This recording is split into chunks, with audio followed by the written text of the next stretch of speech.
ನಟಿ ಕೃಷಿ ತಾಪಂಡ ಮಂಗ್ಯಲಿ ಉದ್ಯಮಿ ಆತ್ಮಹತ್ಯೆ. ನೇಣು ಬಿಗಿದುಕೊಂಡು ಆತ್ಮಹತ್ಯೆಗೆ ಶರಣಾಗಿರುವ ಉದ್ಯಮಿ ವೈಶಾಖ್. ರಾತ್ರಿಯ ವೇಳೆ ಸುಮಾರು 8:30 ವೇಳೆಗೆ ಈ ಘಟನೆ ಸಂಭವಿಸಿದೆ. ನಟಿ ಕೃಷಿ ತಾಪಂಡ ಮಂಗ್ಯಲಿ ಉದ್ಯಮಿ ಆತ್ಮಹತ್ಯೆ ಮಾಡಿಕೊಂಡಿದ್ದಾನೆ.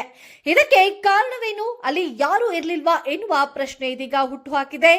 ಮೃತ ವೈಶಾಖ್ ಮೊಬೈಲ್ ಅನ್ನು ಸೀಸ್ ಮಾಡಿರುವ ಪೊಲೀಸರು. ಪತ್ನಿಯೊಂದಿಗಿನ ವೈಮನಸ್ಸಿನಿಂದ ಆಗಾಗ ನಟಿ ಕೃಷಿ ತಾಪಂಡ ಮನೆಗೆ ಬರ್ತಾ ಇದ್ನಂತೆ. ಕರೆ ಮಾಡಿಯೂ ಕೂಡ ಹೇಳಿದ್ನಂತೆ ವೈಶಾಖ್ ನಾನು ಸಾಯ್ತೀನಿ ಅಂತ. ಇದರ ಬಗ್ಗೆ ಇದೀಗ ತನಿಖೆ ಮುಂದುವರೆದಿದೆ.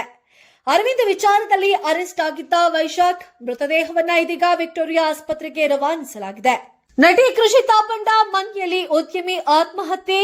ನೇಣು ಬಿಗಿದುಕೊಂಡು ಆತ್ಮಹತ್ಯೆಗೆ ಶರಣಾಗಿರುವ ಉದ್ಯಮಿ ವೈಶಾಖ್.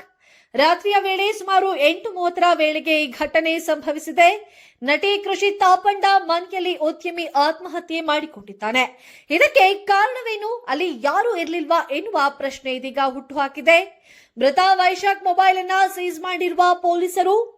ಪತ್ನಿಯೊಂದಿಗಿನ ವೈಮನಸ್ಸಿನಿಂದ ಆಗಾಗ ನಟಿ ಕೃಷಿ ತಾಪಂಡ ಮನೆಗೆ ಬರ್ತಾ ಇದ್ನಂತೆ.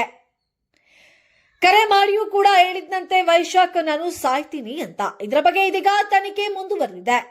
ಅರವಿಂದ್ ವಿಚಾರದಲ್ಲಿ ಅರೆಸ್ಟ್ ಆಗಿದ್ದ ವೈಶಾಖ್ ಮೃತದೇಹವನ್ನ ಇದೀಗ ವಿಕ್ಟೋರಿಯಾ ಆಸ್ಪತ್ರೆಗೆ ರವಾನಿಸಲಾಗಿದೆ.